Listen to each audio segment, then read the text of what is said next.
What's on, ladies and gentlemen? My name's Ross, I like games, and today we've got another Transformers TCG card from Wave 4 to be having a little bit of a look at. I say another one.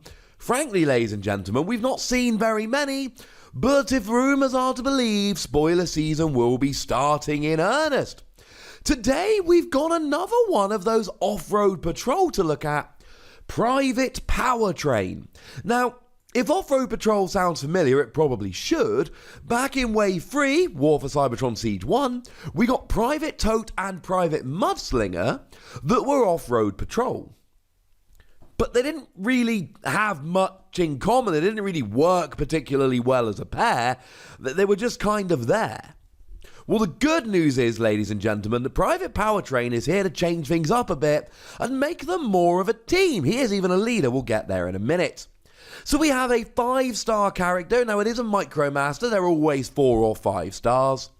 And the stat line of attack of 2 or 3, health of 8, defense of 2, compares really favourably to the previous ones. Private Mudslinger did come in as a 5-star character and had lower health, lower defense, and the same attack. So stat-wise, for a 5-star off-road patrol, this is really good.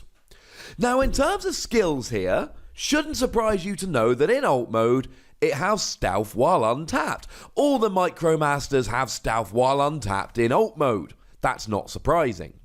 What is, however, far more surprising is that it has another skill. Each of your off-road patrols has bold 1. That is to say, you flip 1 more battle card while attacking. Now, this in and of itself is great because Tote and Mudslinger just had stealth while untapped. There was no extra skill here. But what we can clearly see going on here is building these off-road patrols up into an actual team. All of a sudden, we're being given an incentive to play off-road patrol as an actual team of bots that all work together, rather than just sticking them in because you've got 5 stars to spare. And that really was what we saw back in War for Cybertron Siege 1.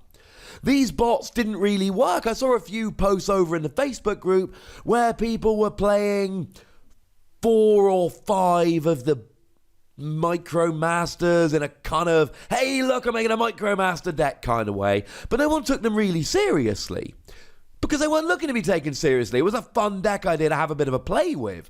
This seems like we're actually building up into an off-road patrol deck. And this carries on in bot mode.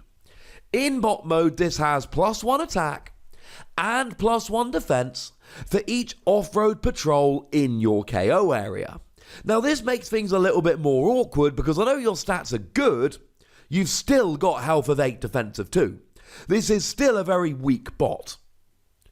And frankly, ladies and gentlemen, you need to keep this alive till the end. Now, as it stands at the moment, we've only got 2 off-road patrol, but in the reveal article that Scott Van Essen showed us, it was explicitly stated that there were 2 off-road patrol that were not released in War for Cybertron Siege 1.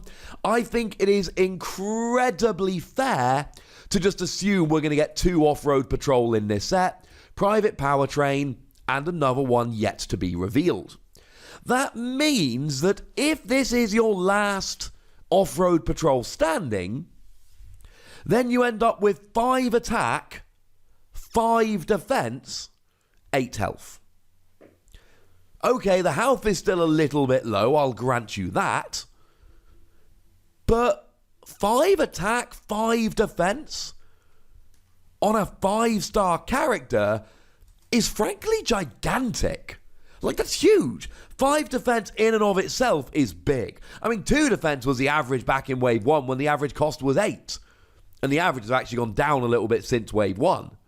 So, sitting there with a defense of 5 is awesome. Now, if you've got high defense, low health, that does make you vulnerable to cheeky damage. So cards like Zap, for instance, that just drop damage, as well as Pierce, which ignores your defense and just guarantees a certain amount of damage. Those 2 things will be a little bit of a pain. Although I use Laser Cutlass as an example of Pierce there, partly because I was lucky enough to reveal the card, partly because if you're playing very weak bots, Laser Cutlass gives you +1 attack and Pierce free. So if you just put this straight onto Private Powertrain here, you end up with attack of free, Pierce free, and you're guaranteeing free damage. That ain't too shabby, ladies and gentlemen. That ain't too shabby. The real question is going to be, can we actually play a 4-wide off-road patrol deck? Now, as it stands at the moment, we know that Mudslinger is a 5 cost, and we know that Tote is a 4 cost. So the 3 we've seen together add up to 14. We know that the unrevealed one has to be 4 or 5, because it will be a Micromaster. Given that we had a 4 and a 5 in Wave 1, I would imagine it would be a 4. But either way, you're looking at 18 or 19 stars for the 4 of them, which is going to give you 6 or 7 stars left over, so you could play another character, which you probably would, to be honest. You could play 6 star cards, but that seems like it might be a bit over the top. So you would actually be making a 5-wide deck here, with the 4 off-road patrol and 1 other. But I don't know if this is enough.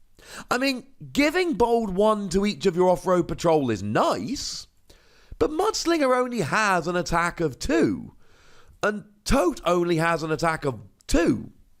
So it's not like they're powerhouse attackers anyway. It's nice to give them extra bold, but then if you're giving extra bold, then you're not investing in extra defense, and you've got a bunch of really weak, easy to KO characters, you're not investing in defense, and they are not going to stay around for very long at all. We really do need to see the 4th off-road patrol before we can give a really clear indication here. But I adore the fact that they're going, hey, rather than just having a 5-star character to tech into decks, why don't you have an off-road patrol deck? And we got Battle Patrol and Rescue Patrol from Siege 1 as well. Maybe they'll do something with them. Now, in terms of the traits here, you are a melee character in both bot mode and in alt mode, which gives you access to power sword and body armor to give yourself a lot of bold or a lot of tough. And to be fair, that is quite nice in terms of just really building up. I mean, if you get to the end game and your other off-road patrol have gone away, you could end up in a situation where you've got an attack of 5 and bold 3, or a defense of 5 and tough 3, and at that stage you're either pretty powerful as an attacker or pretty beefy in terms of defense. You are a truck as well. Trucks haven't had a huge amount of love, if I'm honest. You've got cargo trailer, which is quite nice, but you got to get 3 on there to really do the maximum. Cargo trailer does confuse sometimes, but you get +1 attack for each cargo trailer on it, and you can attach up to 3 in the utility slot. 1 times 1 is 1. 2 times 2 is 4. 3 times 3 is 9. If you can get 3 cargo trailers on there, yeah, that is going to be great. But I've not seen many competitive decks that actually make it work. And you've got stuff like Team Up Tactics that can repair 2 from a truck, and maybe that will help. But again, I'm a little bit apprehensive, ladies and gentlemen. You are a leader, though, which I like. It means you've got access to Matrix of Leadership. And Matrix of Leadership can only be put on Autobot leaders, but you are, so you're fine. And while it is there, each of your other characters gets +1 attack and Pierce 1. Plus the orange and blue icons combined is nothing to be sniffed at. So you can be helping out your other characters. And what's really cool is if you're in alt mode, then each of your other characters, or your off-road patrol at least, have +1 attack, Pierce 1 and bold 1. You really are beefing them up. I have serious reservations about how well you're going to be able to manage a team of incredibly weak bots and how easy they will be KO'd, but maybe there can be a swarm factor here that you can totally get away with and end up with a far better deck. And the reality is we need to know what the 4th off-road patrol does before we can make a real decision. Taken on its own merits, the stats are really good for a 5-star Micromaster, but it really does depend on having other off-road patrols. If we look at something like Private Mudslinger, Okay, fine, the stats are a bit worse, but you can move damage counters. Private Tote, okay, the stats are worse, but it's 1 star cheaper, and you can untap one of your weak characters as well. Although, to be fair, in an off-road patrol deck, Tote is going to be able to do that as well. I am really excited about this character.